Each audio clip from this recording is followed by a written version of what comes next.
This P0380 repairing video is dedicated to Chevrolet's drivers.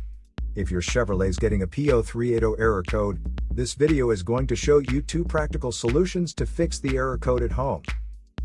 Use the Zeus app to scan your vehicle and see the error code P0380.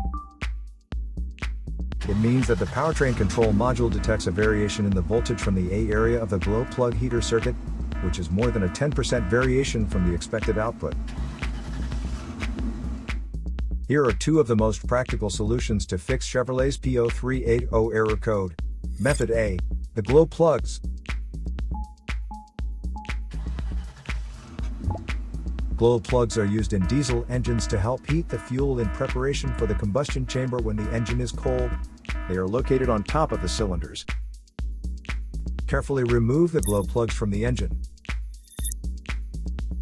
Use a multimeter to proceed with a test on the glow plugs. Read the result of the multimeter display. Note that resistance of less than 6 ohms usually means the glow plug is good. Repeat the procedure for the remaining glow plugs until they have all been tested. If any of the glow plugs fail the test, it is recommended that the entire set be replaced. Method B: the glow plug control module. The glow plug control module is located on the engine and with a direct connection to the engine control unit. First, carefully remove the glow plug control module from the vehicle.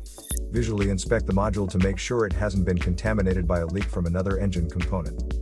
Check the glow plug control module itself and its electrical connections for any damages. If the damages are found, then replace the glow plug control module. Replacing your glow plugs or glow plug control module is a straightforward project that is recommended every 60,000 miles or 95,000 kilometers. So here are 2 of the most practical solutions to fix Chevrolet's P0380 error code. After the repair, you can now use the Zeus app to clear the error code. And tap the rescan button one more time to make sure everything is fine with your vehicle.